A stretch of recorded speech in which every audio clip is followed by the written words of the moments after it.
Hi, everyone. Dr. Westman here. I wanted to pop on for just a little while. This is our diabetes class enrollment time. We're actively enrolling at adaptyourlifeacademy.com for the first type 2 diabetes reversal course that we've given. We're really excited to be able to roll that out. And so I'm going to be talking about how to lower your blood sugar without medications. Of course, diabetes is defined by an elevated blood sugar. So this is directly related to diabetes, to prediabetes, and anything that has to do with insulin resistance, that has to do with blood sugar. So I want to just wait just a moment. Hi, Suzanne and Darlene, Frank, Daniel, Iris, James, Cheryl. Thanks for looking in. The Toberman 1, Central Wisconsin, Alfred from Houston, John from Illinois, thanks for looking in. And Carol, yes, Jane from Brazil, Elicio from the Philippines, wow. Amanda from Michigan, Tam from New York City, Ithaca, Irvine, Nashville. Wow, great reach. Thanks for chiming in, watching on the live, and this will be put up on a replay. So welcome if you're watching on the replay. So how do you look at blood glucose, blood sugar, and all? I'm going to be pretty basic, and then I'm going to get so complicated. It's so simple though. So complicated that your doctor isn't going to know the answer. Your doctor, even endocrinology professors, have come up to me after I give a talk and say, I never thought of it that way, thought of diabetes that way. So first of all, you have to know the names of things, right? So glucose is really what we're measuring when we talk about blood sugar. So you're going to hear me, just because I like to talk in both the professional language and in the general person language, you're going to hear me toggle between glucose and sugar. If I say blood sugar, I really mean blood glucose. So when you're checking the blood sugar here, or checking with a continuous glucose monitor, or when the doctor checks it at the vein, if they do it, you're measuring the glucose. And the glucose is a molecule that fuels cells. In fact, there are only a few cells that really need glucose. Glucose is not the primary fuel for the human body, even if you're eating a super high carb diet. Fatty acids are the most common and highest utilized energy source. And so ketones substitute for glucose. That's why we talk about a keto diet, but still that we're talking about fats being the primary fuel source for most people anyway. So that's why glucose is important. It is fueling cells like the red blood cells. Red blood cells have no mitochondria, have no nucleus, so they have to run on glucose. The mitochondria is where the fats are burnt, and ketones. So if a cell doesn't have the mitochondria, it must use glucose. The other cell that needs glucose to function properly is the white blood cell, the one that fights infection.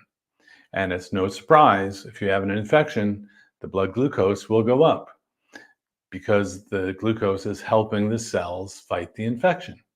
So it's a normal response to have the blood glucose go up to fight infections. Glucose is also affected by other hormones, not by just what you eat, but by stress hormones like cortisol, like adrenaline. If you're scared and you're running away from something, the adrenaline or epinephrine goes up and the blood glucose can go up.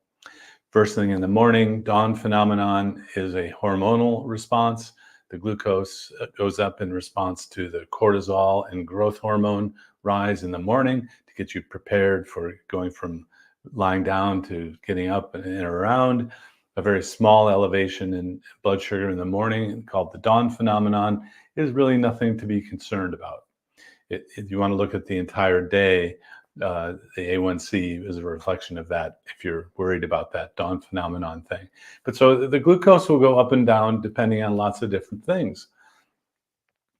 The most potent factor in the diet, the most important factor in the diet, though, to raise the blood glucose, the blood sugar, is, no surprise, sugar. I mean, I laugh because there are people who say they're credible and they've been trained in major universities and on panels and all that say that eating or drinking sugar doesn't have any relationship to diabetes. Well, that's, in the words of a friend of mine, bull hockey. Come on. So diabetes is a problem of elevated blood glucose, and you can reduce your blood glucose by cutting out the sugar and the starches. Oh, so starches get digested to glucose, so they'll raise your blood glucose too. So sugars and starches are the main element in the diet, what we take in, that will raise the blood glucose. Sugar is found in so many different things added to foods that you have to be really careful if you're trying to lower your dietary contribution to your blood glucose. So if you have an elevated blood glucose and you're called pre-diabetic, or you have diabetes, or you're on your way there, you wouldn't want to be eating or drinking much sugar. And the sugar, yes, so fruit, now I try to keep things pretty simple. Fruit has fructose and glucose, and that disaccharide, the two sugar molecule, is called sucrose. So I don't want you to be confused about, is it sucrose, is it glucose, is it fructose? Well, sucrose has fructose and glucose. But the main thing is, if you measure the blood sugar after eating a piece of fruit, your blood sugar goes up. So I make some simplifications for teaching in that regard. So a carbohydrate measured on a label or on your Google nutrition facts, or in a book, or you can, hey Siri, how many grams of carbohydrate in an apple? Siri was listening. Total carbohydrate in an apple per cup is 15 grams. These things are amazing. You can look up the carbohydrate content of anything by just talking to your phone, or it might be OK Google or something like that. Anyway, so, or you just stick to a list of foods that we have that keeps all of the sugar super low. But so how low do you have to go on the dietary carbohydrate? How low do you have to go on the sugar and the starches? And it's an individual thing. You may see somebody eating lots and lots of carbohydrate, not worrying about candy and ice cream and pasta and rice and fruit and all this, and they never have diabetes. They never get diabetes. It's pretty amazing that we don't all develop an elevated blood glucose with what most people are eating. But what's going inside the body, what's going on in the bloodstream, is when you eat carbohydrates, the blood glucose goes up. And the body doesn't like the elevated blood glucose. Remember, if the blood glucose is elevated throughout the day for a period of years, you get the complications of diabetes, which is the blindness, retinopathy, the heart disease, the vasculopathy, the kidney disease, that's the nephropathy, the numbness and tingling in the toes, that's the neuropathy. And if our mainstream medicine treatments of, well, just eat carbs and we'll give you medicine for it, if those totally eradicated the downstream problems of kidney failure and neuropathy, I wouldn't really be here. I wouldn't be needed. But our mainstream medical approach of not worrying much about what you eat and just giving you medicines has not solved those downstream problems. So if you're not following a low carb diet yet, that's fine. Just talk to your doctor. If you have diabetes and you're being treated for it, ask them what your prognosis is. How likely are you to get kidney failure, heart disease, neuropathy, even when you're treated and managed with medications? The risk is not zero. It may be reduced by these medicines, but it's not eliminated. I prefer to direct people toward another path where you actually eliminate the diabetes. So back to how low should you be on the dietary carbohydrate, the sugars and the starches, in order to keep the blood sugar down. And I'm not going to add in any information or ask anything about supplements. Supplements, sure, some of them lower the blood glucose, but if you don't test out a super low carb diet, then, well, if you do a super low carb diet, there may be no need to add in these extraneous supplements. And that's my goal, is to teach you a method of keeping the blood sugar way down so you don't need medication or even nutritional supplements. So here is the little known, yet staring us in the face, reality of how much sugar, glucose, there is in the bloodstream. If you calculate, if you take your blood glucose measurement, a normal one, the high level of normal is 100. In our units, it's 100 milligrams per deciliter.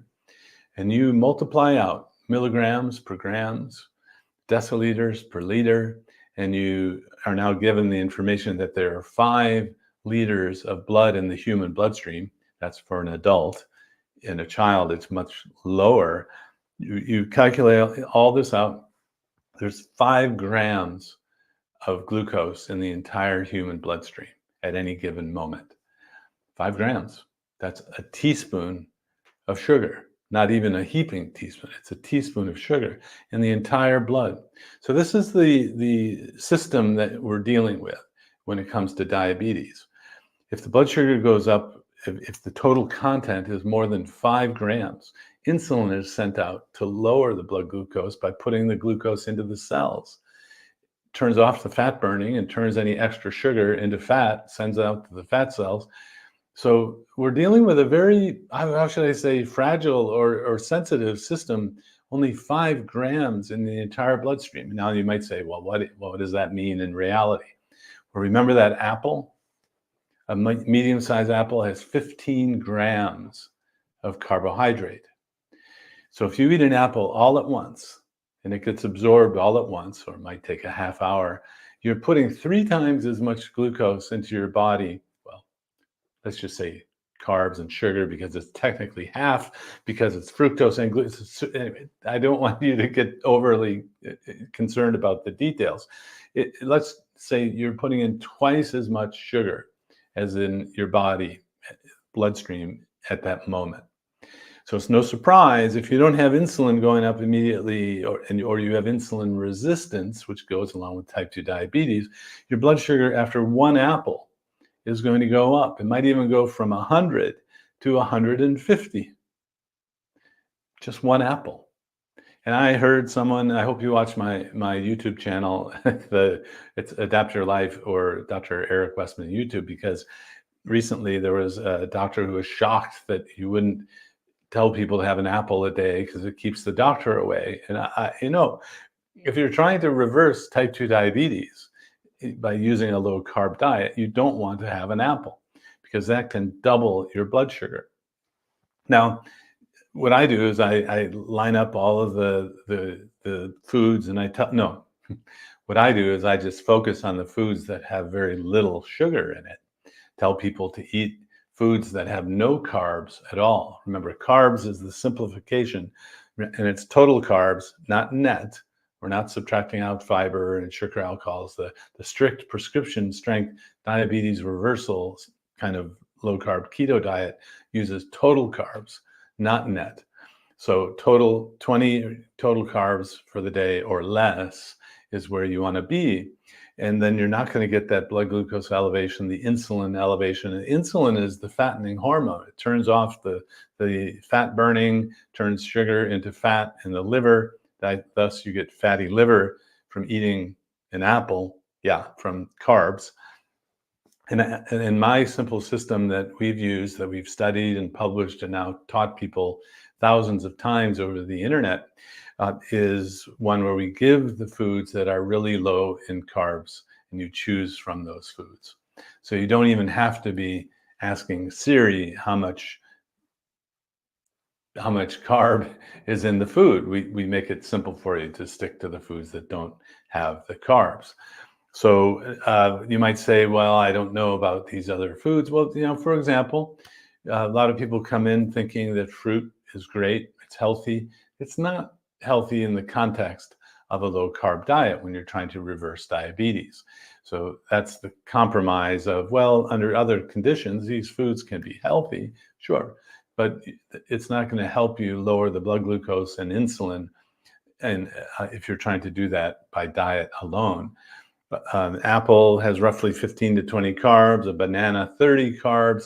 So here's your cupful, which is about a fistful, half a cup, a quarter cup of berries or fruit has 5 carbs. So even a quarter cup of berries has the same amount of sugar that's in your bloodstream at any given moment. Do you want to eat a quarter cup of berries that will raise your blood sugar maybe by 100 to 150? No, not me. So I recommend no fruit, no berries. Very different than the internet keto that you might have seen. Other sorts of things that may not be obvious, these products out there that say keto on them, they're not necessarily low enough in the carbohydrate to be useful to reverse diabetes or to be effective. So I've seen lots of people fall victim to the keto bread, the keto ice cream, the zero net carbs, great for keto diets. Be very suspicious. Always look at that label, or always ask Siri how many grams of carbs are in a Atkins chocolate bar. It only gives 2 to 4 net carbs, but I don't want to know net carbs. I want to know total. So if I have the product, I'm at the store, I know that those bars have about 20. Now, if you purchased a whole bunch of them, you just cut them in fourths, have one every day. That would be 5 carbs. So there are ways to get around this, but what we're trying to do is reduce the food contribution, the drink and food, to raising the blood sugar. Another common issue is people thinking they need to have juice or some other sugary thing. What am I going to take my medicines with, for example? Well, you take it with a piece of cheese, or there are some diet juices out there that are pretty tasty. And all you do is look at the nutrition facts label in order to look at total carbs, not net, and then that will give you an idea of how much it will raise your blood sugar. Now, you could just take the list of foods that we have and take my word for it.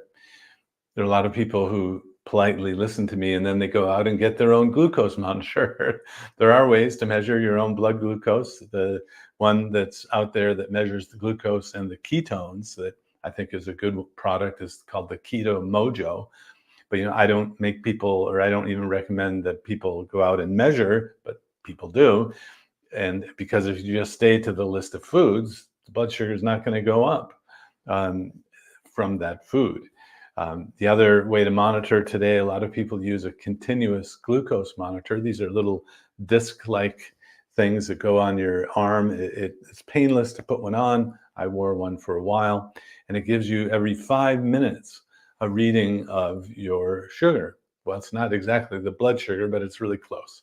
So the Libre 3, the Dexcom, these are all one brand names, and hopefully they'll go over the counter soon, so you don't need a doctor's prescription to get them in the US.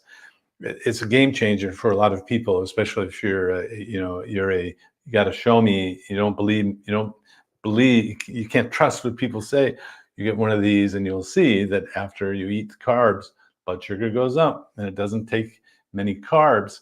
So even in the vegetable realm, if you have potatoes, even sweet potatoes, these will raise your blood glucose, because a potato has something like 40 carbs per cup. The rice, the potato, these are really, really high. And yeah, even brown rice, even sweet potatoes. I've heard people say, what, no bread? What about whole grain bread? No, even whole grain bread. Just look on the label, look at the total carbs, and that will guide you. Now, per meal, if you can get the carbs down to 5 or so per meal, that's going to be great. Remember, it's about 5 grams that raises, well, 5 grams that we have in our bloodstream. So if you get 10 carbs per meal, you're going to go up 15, 20. So for the whole day, our prescription strength diabetes reversal diet keeps you under 20 total carbs for the day. That may seem low, but the little secret that if you've never done this before, the secret is if you rip the Band-Aid off all of a sudden, it doesn't hurt. So if you cut all the carbs out all at once, you might miss them for a day or two. It's remarkably fast. The cravings go away, the hungers go away, the blood sugars come down on the first day. So now if you're watching and you're eating, well, I don't know, 200 carbs a day, like most Americans, and even some diabetology teachers say you need 35 or 40 grams per meal, and you're on medicine that's titrated to that blood sugar, you have to be very careful. If you're cutting the carbs down, you need to cut the medicine down on that first day. In fact, we help people do that, and we help you understand that in the course that we're offering at Adapt Your Life Academy. And if you don't know how to do that, you must be super careful and do this with a doctor or practitioner who knows how to help you do it, to deprescribe the medications. It can happen very fast, and it can risk a low blood sugar before you know it. And you can pass out, and it can be life-threatening with a low blood sugar. Now, if you're only on pills or you're pre-diabetes or anything, then this is super easy. You don't need to be monitored carefully by a doctor. You just follow the blood sugars, and the blood sugars will tell you. And when the blood sugars start to get into that normal range, 80 to 100, you're not going to need the medicine anymore. It's actually kind of obvious when you're measuring it that carefully. So how powerful can this be? I've had people come off hundreds of units of insulin in a matter of days to weeks. And why it goes so fast kind of depends on how much carbohydrate someone is eating or drinking. And in the cases where people are drinking sugar, yeah, some people still drink Coca-Cola, Pepsi, I don't mean to call out any certain brand, but any sugary beverage is going to, at last look, a 12-ounce regular sugar-sweetened beverage has about 40 grams of sugar in it. That's what? Divided by 5, that's 8 teaspoons of sugar. That's 8 times as much sugar as you have in your bloodstream at any given moment. When you drink one of those beverages, your blood sugars are going up, the insulin goes, it must be like a battle inside to keep it down. And it's amazing that not everyone has diabetes drinking that stuff.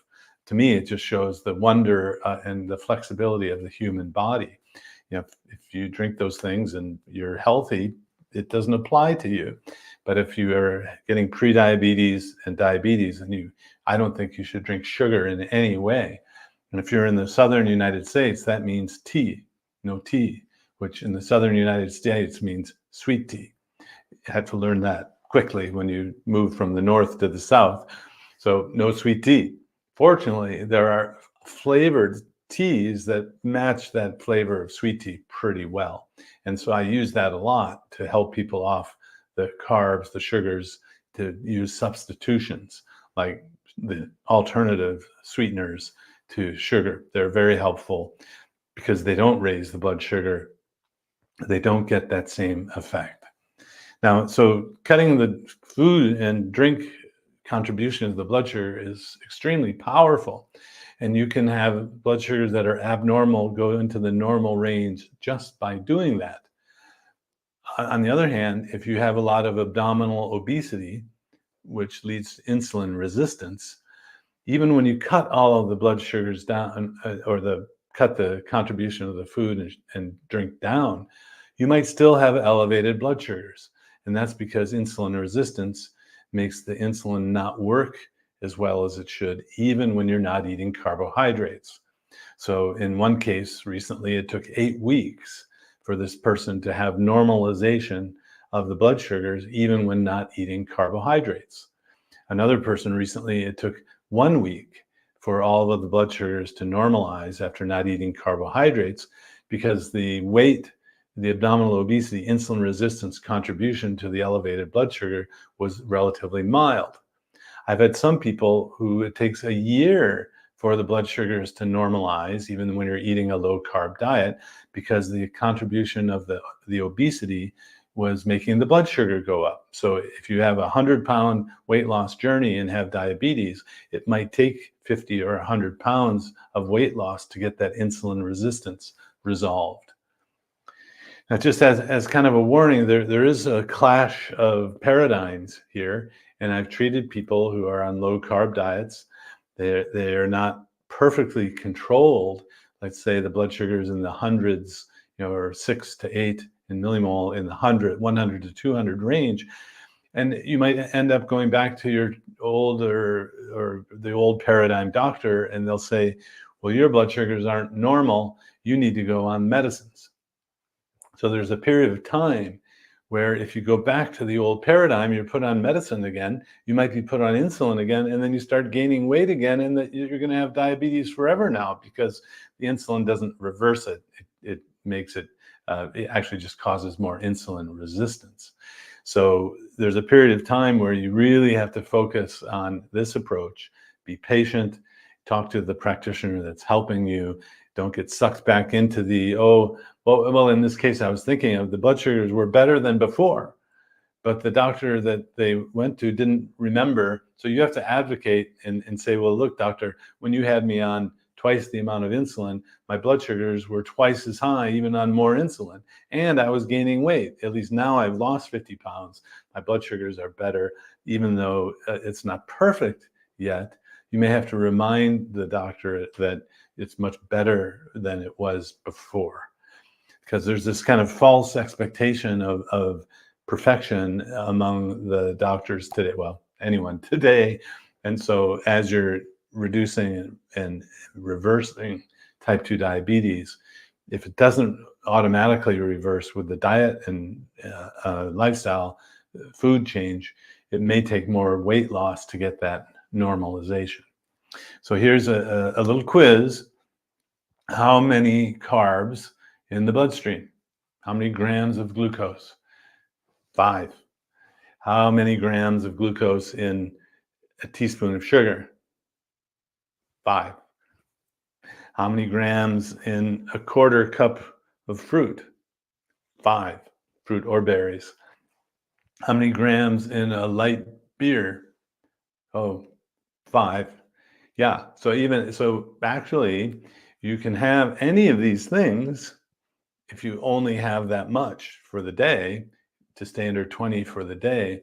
And I remember someone coming to my office to learn how I do things, and afterwards he said, you teach people how to cheat. And I said, what do you mean? They're still under 20 total carbs and they're able to eat things they like.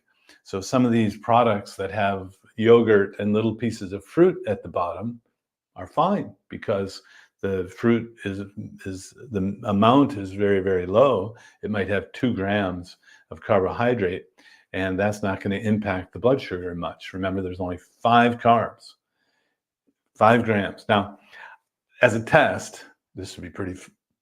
Now, I don't want you to make your doctor mad, but you might ask, gee, doctor, how many grams of glucose is there in the bloodstream? And if they know, I would be shocked, because again, I've given grand rounds, which are the lectures we do among the medical world at universities, called grand rounds. And endocrinology professors would come up to me. These are experts in the drugs. And so there's a big disconnect in the medical world. You can be a world expert in diabetes and the drugs and really not know much about the food. In fact, there's so much happening in the drug world for diabetes. I know a lot more about the food treatment of diabetes than all of those different drugs. I'm trying to keep up on it. Many of these drugs are just too darn strong, and people don't want to eat at all. And so I just came back from our Obesity Medicine Association meeting. I gave a talk there on the keto diet. It was in a group of talks about the keto, the Mediterranean, and the plant-based diets. It was having fair and balanced sort of teaching at this meeting. But these medical weight loss doctors are pretty much enamored with the drugs, the pills and the shots. And now there's a it's difficult to get them. So don't forget that the dietary management of obesity and diabetes goes back 100 and 150 years. And so let me tell you just a little story about how I learned about much of this. And it was from one of my patients. So I'm trained I was an undergraduate at Stanford University, a history major. So I wasn't a bio major, but I had to take biology. Went to medical school at the University of Wisconsin in Madison, residency in Kentucky at Lexington, the University of Kentucky, and then a fellowship at Duke University, where I've been for the last 34 years now, since 1990.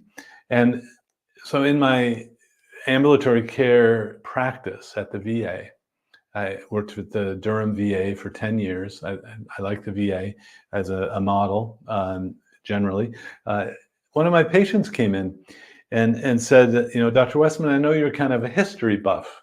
Well, I was a history major anyway, and I like to travel and look at the medical museums whenever I can. I remember in Austria, I looked at the basin of Ignaz Semmelweis, at least that's what they said it was. It was his, where he had people wash their hands for the first time, knowing because they didn't know about germs. The germ theory wasn't there yet.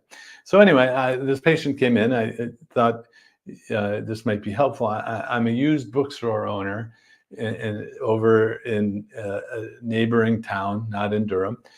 And this is it's a textbook of medicine from 1923 from Sir William Osler, which is the father of internal medicine.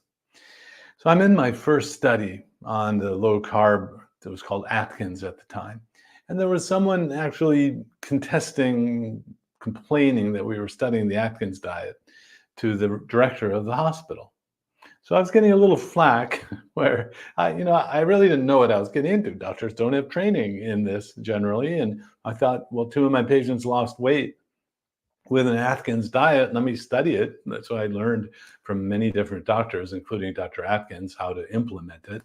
And so the patient showed me this book. And I thought, well, thank you so much. She wrote her name in there, which is quite nice. And I look at that book, 1923, The Treatment for Diabetes.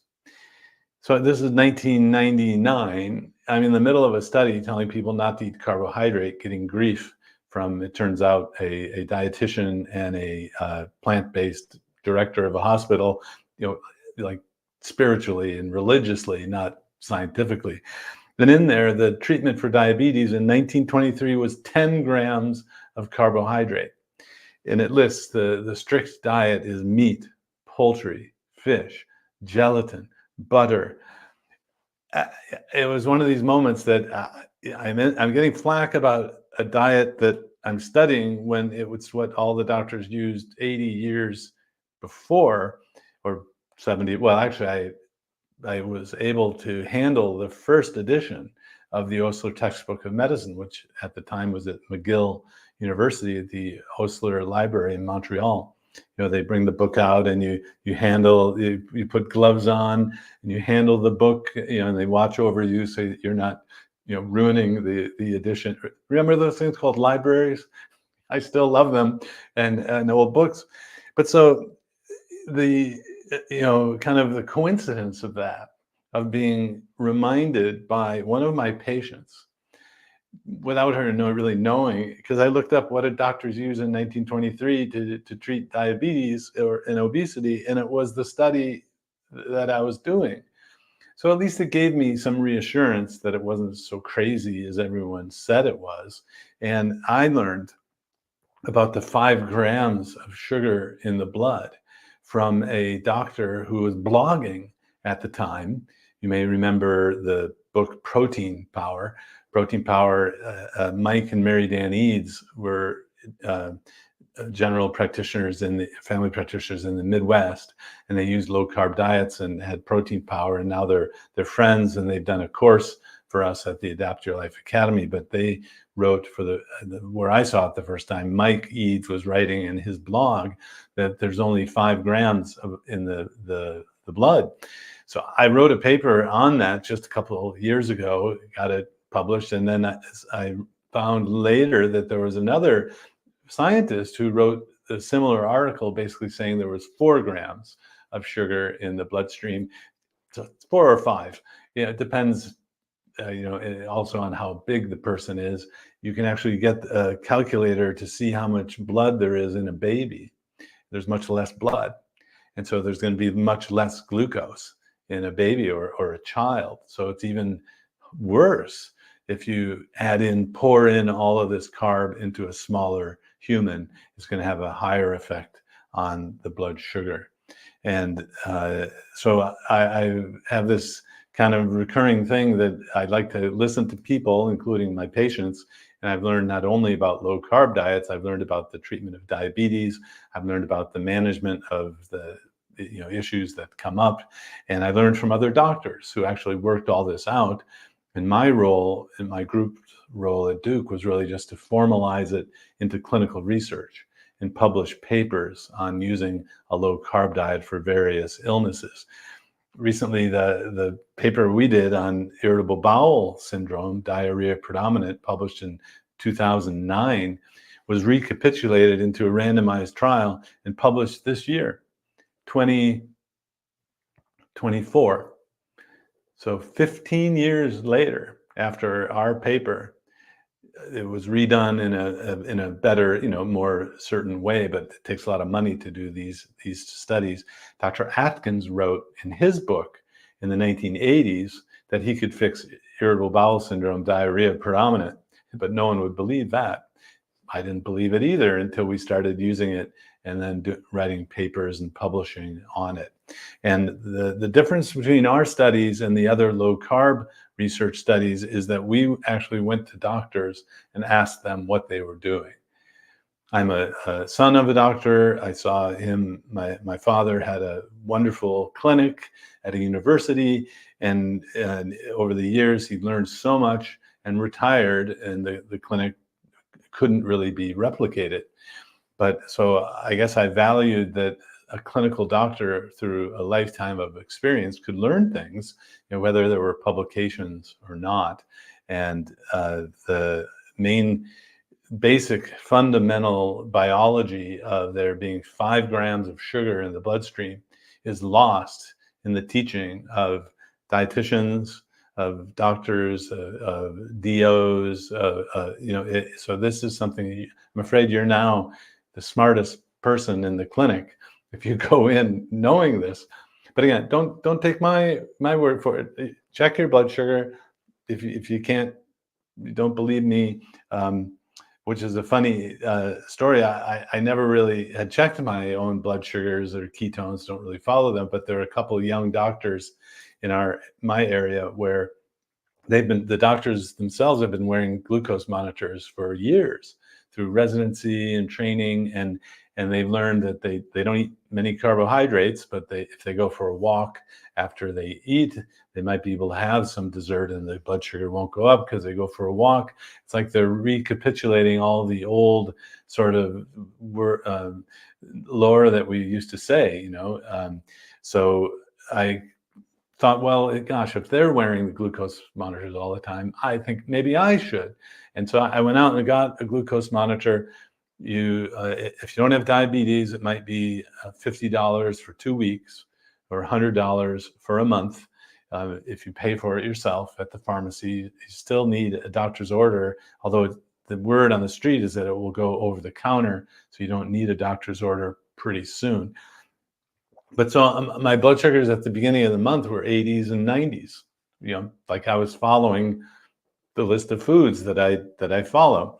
But what happened over the month is I was thinking, well, I wonder if I can have, that quarter cup of berries, or I wonder, can I have that just half of one of those chocolate croissants I learned to like when I was in France in college, So by the end of the month, my blood sugars were a little higher than they were at the beginning using the CGM, because I wanted to test things. And so, on balance, the A1C, which is hemoglobin A1C, which is the average of all your blood sugars, didn't really change much, because when I ate something, it didn't have much um, much sugar in it or starches.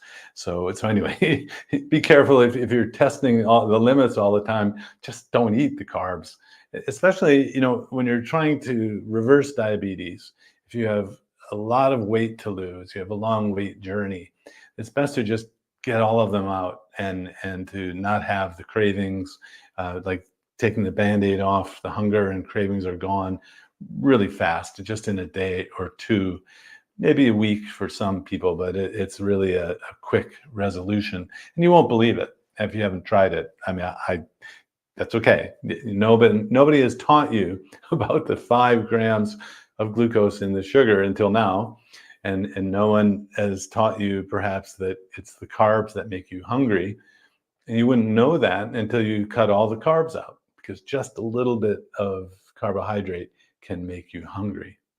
So, that's the main thing I wanted to talk about. The class that's now open at Adapter Life Academy, and I am supposed to put up a little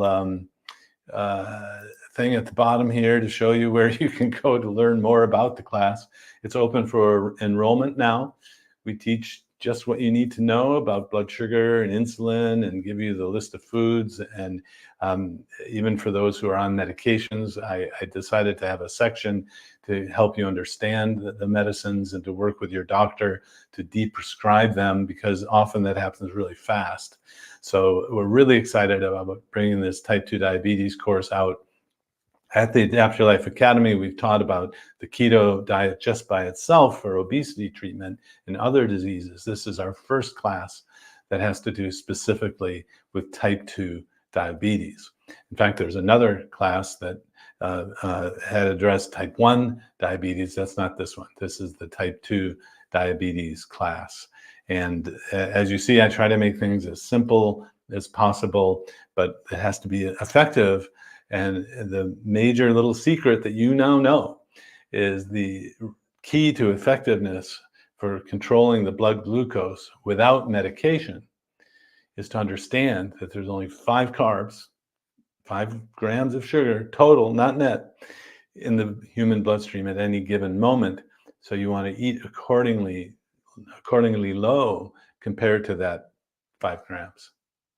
Hope that's helpful, and I hope to see you inside the course and at the Adapt Your Life Academy. Check it out. We're so excited. I have a great team that we put together that's now, for years have been helping people with teaching this and helping them get started with this kind of approach. And there's really nothing else like it. So take care now. Bye-bye.